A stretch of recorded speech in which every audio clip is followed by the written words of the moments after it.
The wise monk told them, "Life is like the ocean. There are storms and there are calm days.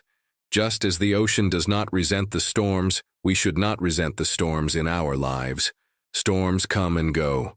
Only the calm is constant." He paused, letting his words sink in.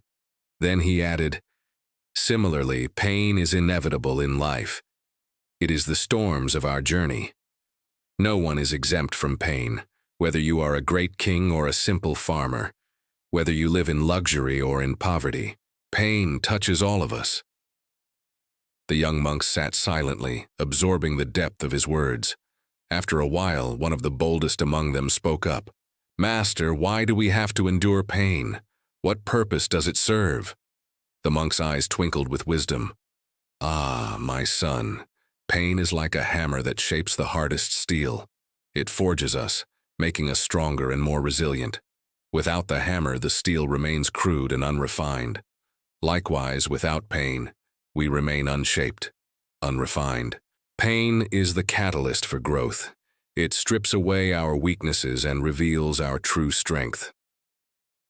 A thoughtful silence fell over the disciples as they contemplated their master's words. They had heard him speak of pain as a teacher, but to truly understand its lessons was a different matter.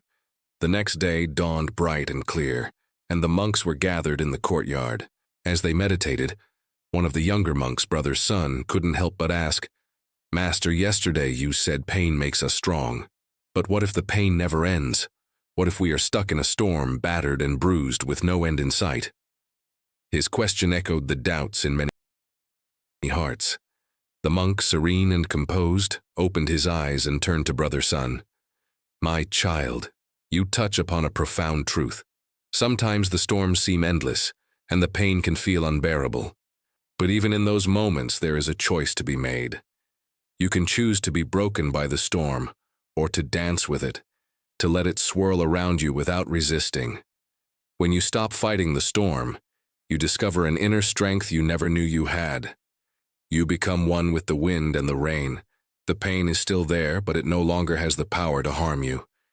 You have found peace in the midst of the storm." He paused, allowing his words to resonate before continuing. "Understand this, my son. Pain is not always physical. Much of our suffering comes from our attachment and aversion.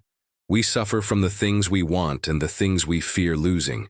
The deeper our attachments, the more intense our suffering. When we hold on tightly to outcomes, to the way things should be, to the fear of what might happen, we amplify our pain. It is like trying to grab smoke. The tighter our grip, the more the smoke slips through our fingers. And when it comes to death, the greatest pain is the pain of separation. We cling desperately to life because we fear the unknown of what lies beyond. But understand this: life and death are like the ebb and flow of the tide. One cannot exist without the other. Death is as natural as birth, and just as you cannot stop the waves from crashing on the shore, you cannot stop the cycle of life and death. All you can do is learn to surf the waves with grace and dignity. As the young monks listened, they felt the weight of these profound teachings. The concept of impermanence, of nothing remaining the same forever, was both unsettling and liberating. Later that week, during their evening meditation, Brother Moon spoke up again. "Master, you have taught us that pain is inevitable, and that much of our suffering is due to our attachments. But how do we let go of these attachments? How do we find peace in the midst of pain?" His question hung in the air, seeking an answer. The monk looked at his eager students. "Ah, you seek the art of letting go," he said, a gentle smile gracing his lips. "It is a noble pursuit and a vital one. But tell me, brothers, when you want to put out a flame, what do you do?" Puzzled by his question, one of the monks replied, "Why, you might pour water on it or snuff it out with your fingers, master." "Exactly," said the monk, his eyes shining with insight. "When dealing with pain and suffering, it is much the same. To extinguish the flames of attachment and aversion, you must learn to be water, to quench the fire with your awareness, to be present with whatever arises without judgment. Savor the moments of joy and sorrow, of love and loss, of laughter and tears. Embrace them all as they arise and pass away like clouds in the vast expanse of the sky. Nothing is permanent. Everything changes. Even pain and suffering are impermanent. They too shall pass away, leaving you stronger and more serene than ever before.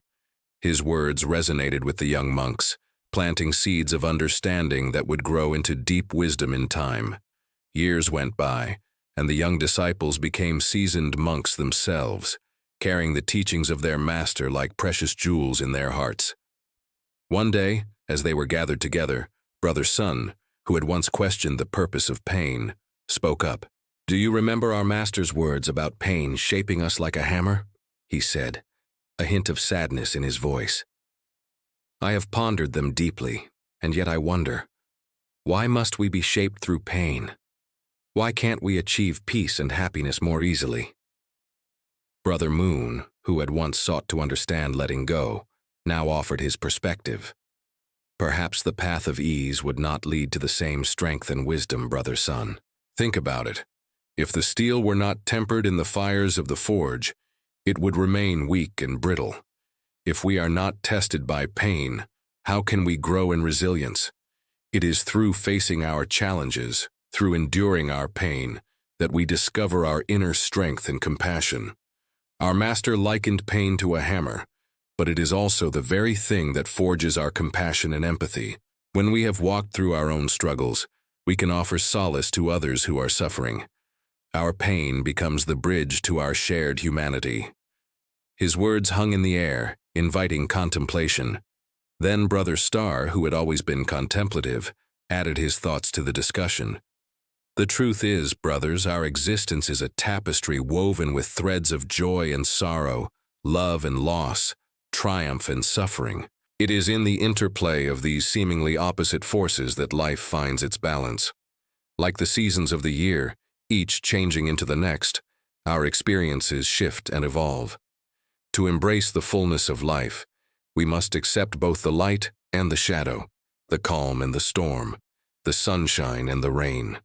It is in this acceptance, in this willingness to be fully present with whatever life brings, that we discover the depth and richness of our existence." And so the monks continued to share their insights, their voices echoing the timeless wisdom of their master. For they understood that pain, when embraced and transcended, could lead to profound peace and wisdom. It was not in avoiding pain that life was to be found, but in embracing it fully and letting go of the stories we create around it. Their master had taught them that true strength lay not in the absence of pain, but in the courage to face it, learn from it, and let it transform them into better versions of themselves.